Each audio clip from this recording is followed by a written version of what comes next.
Com alegria e com a bênção do alto, com a graça de Deus, com as luzes e o amor do Divino Espírito Santo, com as bênçãos do Menino Deus, a proteção e a saúde do Senhor Jesus, dos passos e do Cristo ressuscitado, a todas e todos, telespectadoras e telespectadores que nesse momento estão em sintonia conosco, com o Padre Pedro José Keller, que está diretamente sempre no estúdio da TV Primer, TV São José, para levar a todas as mentes e corações mensagem de vida, otimismo e esperança, na voz e na palavra do Padre Pedro, pela nossa TV. Nós falamos na terça-feira passada sobre a oração, como nós devemos procurar também, por meio da oração, sempre estarmos sob o olhar, sob a proteção daquele que nos criou, e grande amigo Cristo Jesus, que trouxe a redenção, a felicidade para todos nós, a possibilidade de nós seres humanos termos a chance de, após a nossa peregrinação por esta vida, realizando o bem, colaborando para cultivar e aperfeiçoar este mundo maravilhoso que Deus nos vai concedendo a graça de viver. E podermos viver por quantos anos? Somente Deus o sabe. Mas durante a nossa existência, o que é da vontade de Deus? Para que passamos por esta vida realizando o bem. E se nós então olharmos, nós temos diversas passagens da Sagrada Escritura. Se nós abrirmos, por exemplo, Mateus capítulo 25, veja só o que nos diz a palavra de Cristo Jesus. E assim, por exemplo, Mateus capítulo 25, versículo 45, nos diz: Cristo Jesus, em verdade, eu vos declaro todas as vezes que deixaste de fazer o bem aos seus semelhantes, deixastes de fazer para mim mesmo. E para os bons, dirá, ele voltar-se-á em seguida para todos das que fizeram mal, retirai-vos de mim, malditos, ide para a condenação eterna.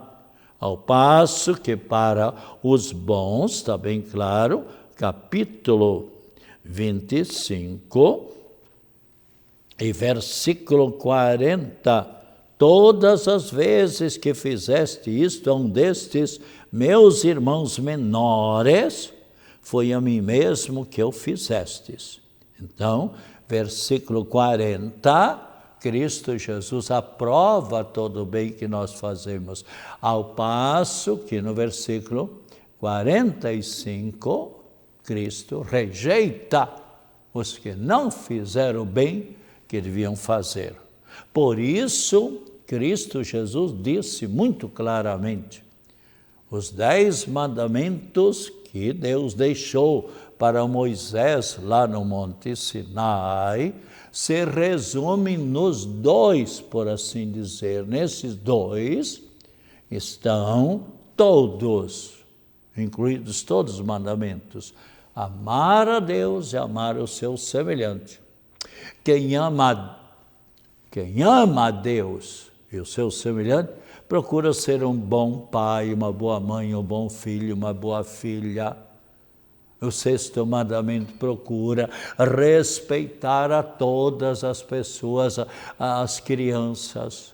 Uma adolescente de 15 anos não procura abusar dessas pessoas como infelizmente acontece. Celebramos nesta semana Santa Maria Goretti, uma mocinha, 12 anos apenas, como tantas outras pessoas que são exatamente prejudicadas na sua pureza. Então, procuremos nós vivermos sempre melhor a mensagem de Cristo Jesus. E estamos também no ano da vocação de modo geral. Porque se você seguir pela vocação para a qual Deus criou você, você se sentirá feliz. Porque não existe somente a vocação do matrimônio. Grande parte dos seres humanos segue pela vocação matrimonial, conjugal. Mas existe também a vocação das pessoas celibatárias. Pessoas que não têm vocação para o sacerdócio nem para a vida religiosa, mas querem ficar solteiros ou solteiras, e ali se dão muito bem nesta vocação. Existe também a vocação para o sacerdócio ou para o diaconato permanente. Então, e nós sabemos, então, são mais de 500 mil sacerdotes que Deus lhes deu as qualidades, os talentos, as capacidades e uma verdadeira vocação de doação para glorificar sempre a Deus e amar os seus semelhantes, que são os sacerdotes. E existem os diáconos permanentes, são pessoas casadas, mas que se consagram mais diretamente a uma vida de doação, colaborando mais diretamente com os presbíteros. São mais de 180 mil diáconos permanentes. Então, irmãs prezadas telespectadoras e telespectadores, estamos exatamente no ano vocacional, em que somos convidados a rezar um pouco mais para que tenhamos mais sacerdotes, fazer um pouco de sacrifício, um pouco de penitência, participar um pouco mais da Santa Missa e com mais fé.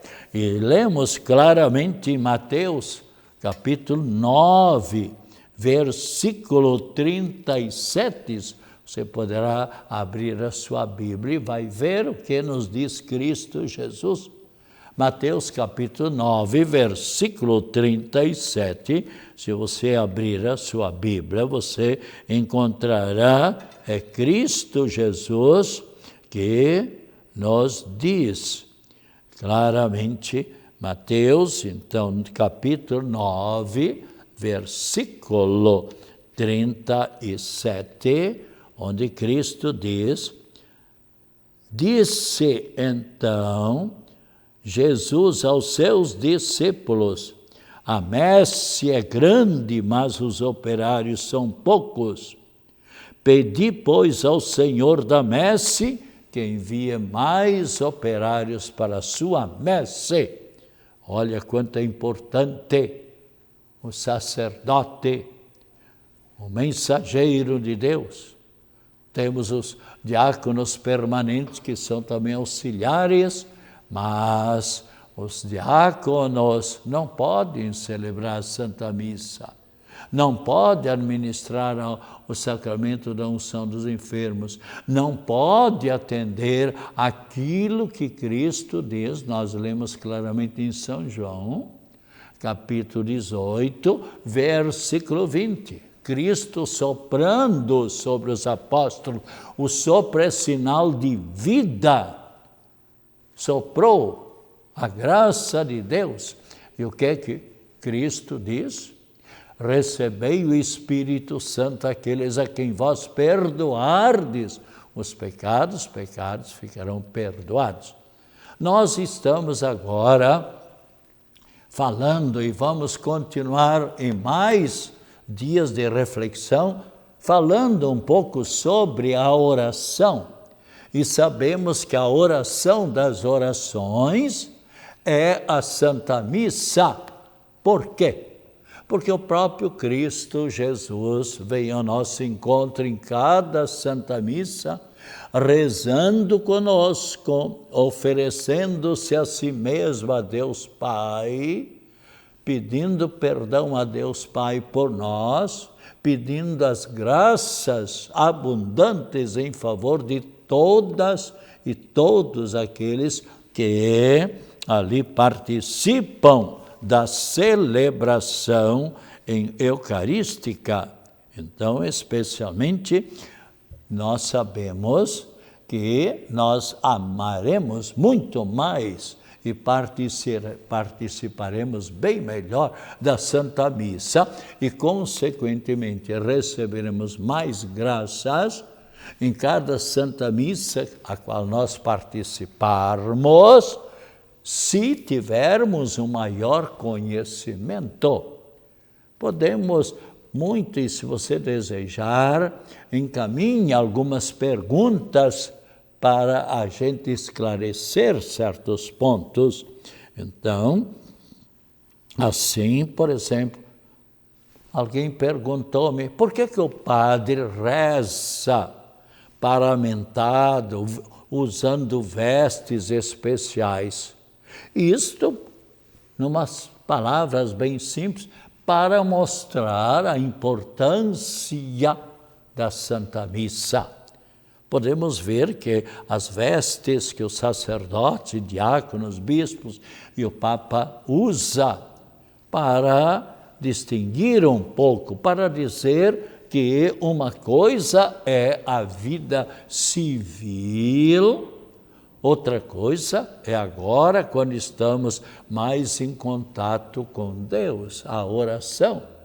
Então, e também todos os objetos que são usados na celebração da Santa Missa, inclusive as vestes, têm o seu nome. E veremos, então, assim, por exemplo, as vestes do Papa, dos bispos, dos sacerdotes, dos diáconos, e diáconos permanentes, e também as coroinhas, os leitores e ministros extraordinários da comunhão também usam vestes especiais.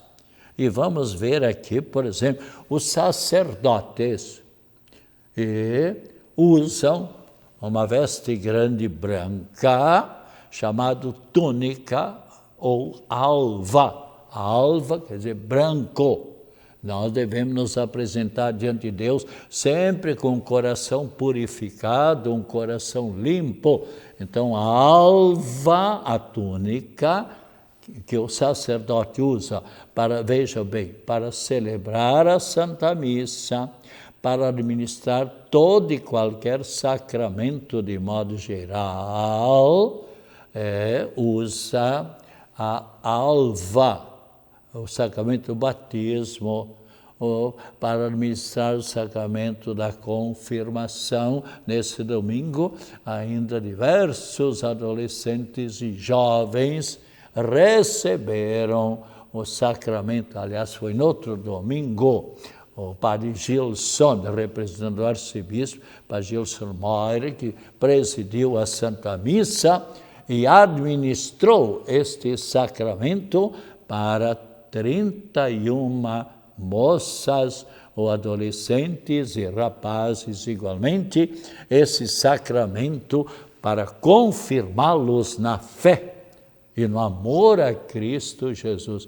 Então, também a alva o sacerdote usa para realizar casamentos, para fazer uma encomendação de um falecido, para benzer a sepultura. Aliás, há pessoas que me perguntam, Padre Pedro, é necessário sempre o sacerdote fazer a encomendação?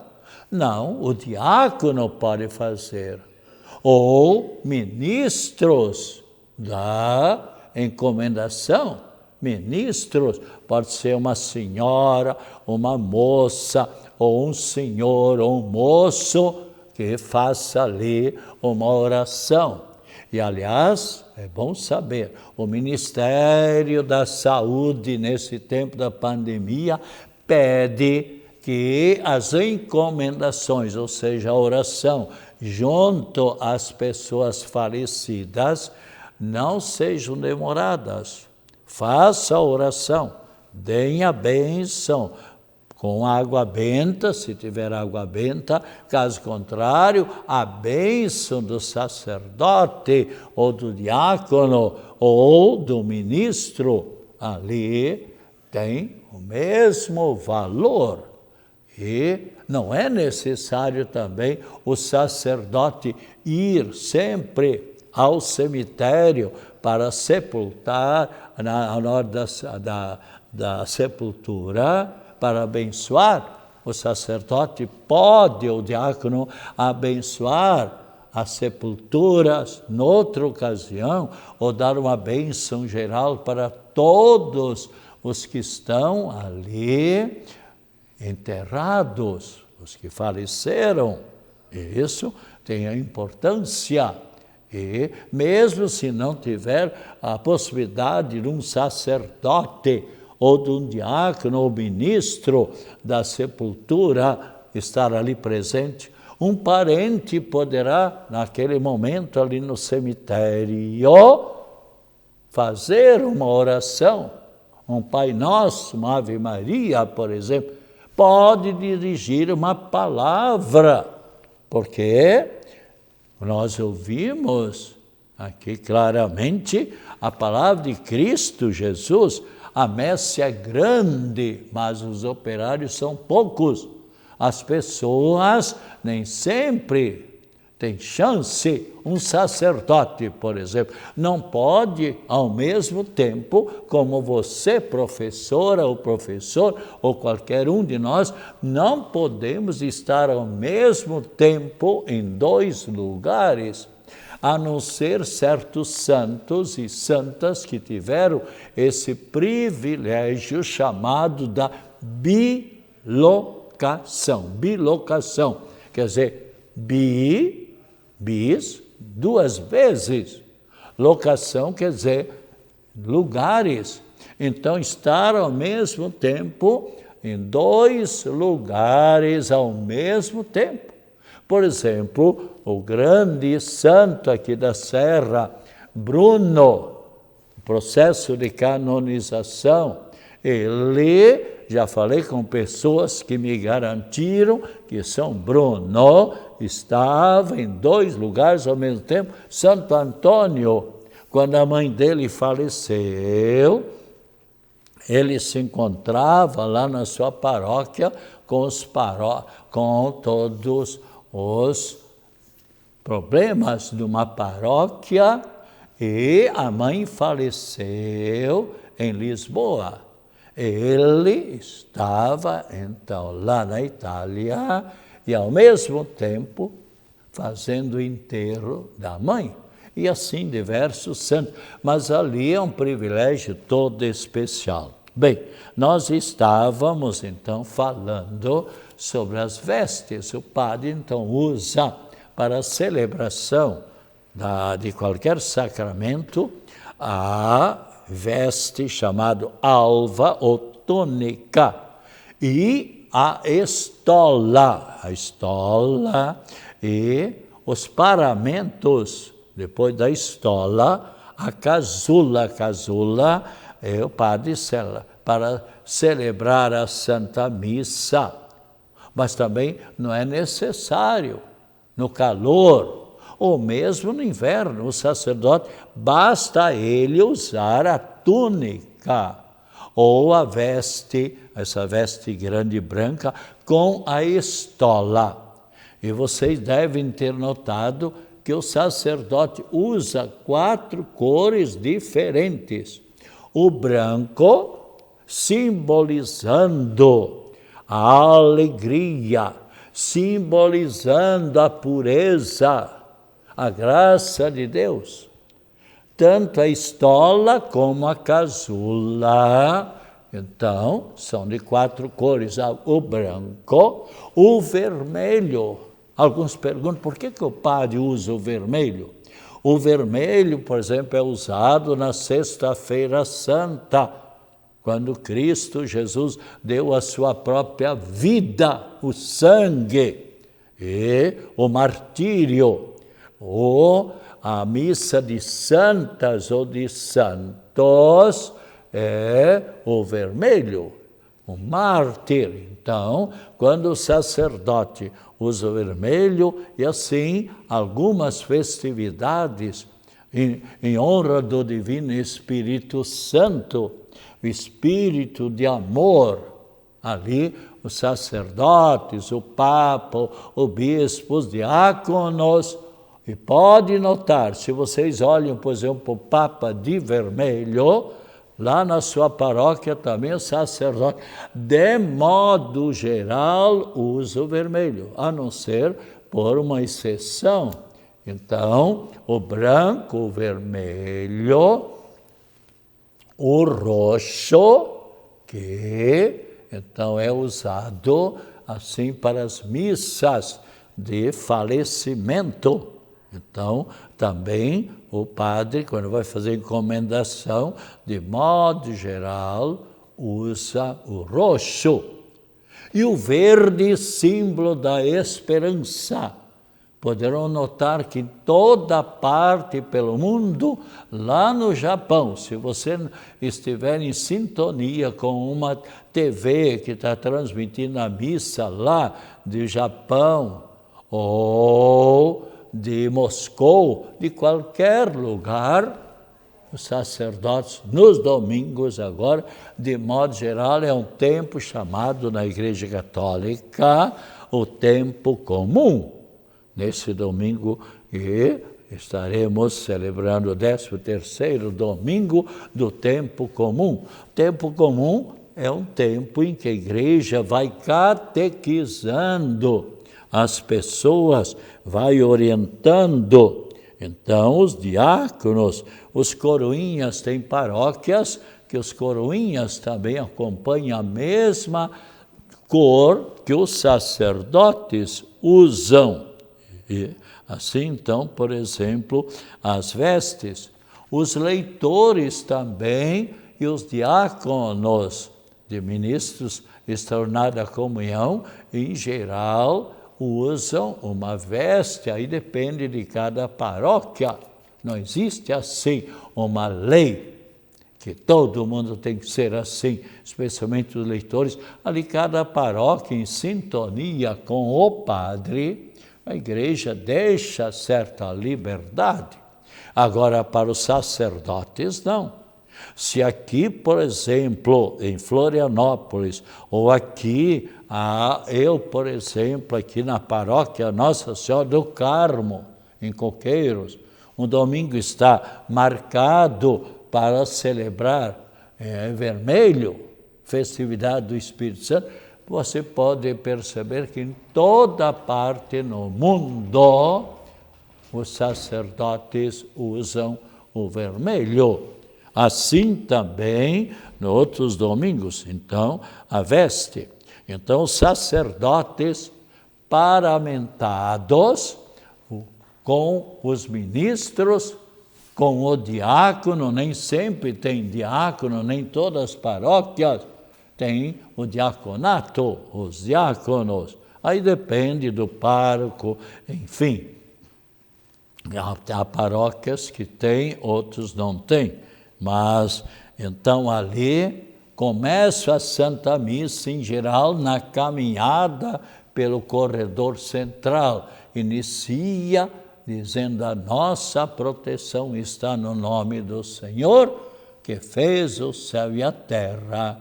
E ali, então, a entrada pelo corredor central. Qual o sentido, alguém já me perguntou, desta caminhada do sacerdote para o altar? É a nossa caminhada por esta vida no meio de sofrimentos, de alegrias, de compromissos, de estudos, de trabalhos, enfim. Nós vamos para oferecer a nossa vida em louvor à Trindade Santa.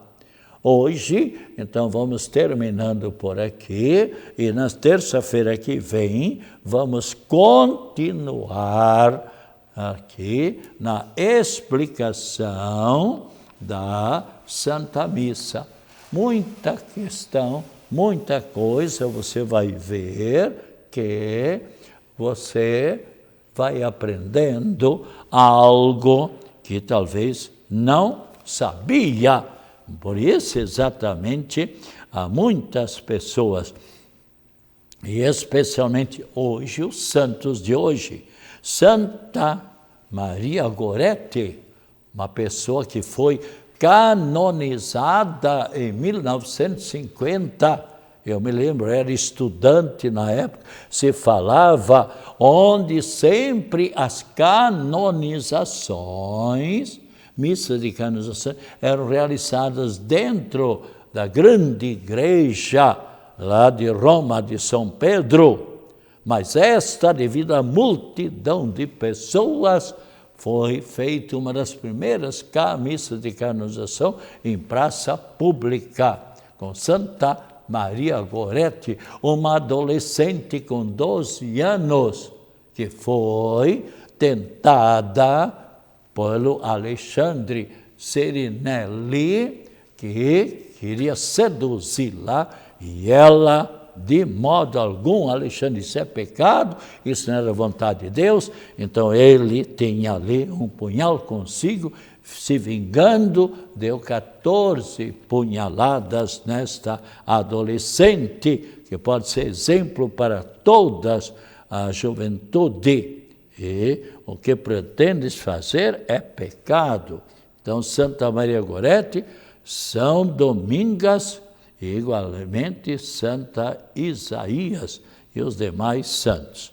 A todas e todos, nós vamos nesse momento pedindo a proteção e a benção, saúde, paz, alegria, especialmente otimismo a todas e todos, telespectadoras e telespectadores, com as mais ricas mensagens da Trindade Santa e de Nossa Senhora da Saúde.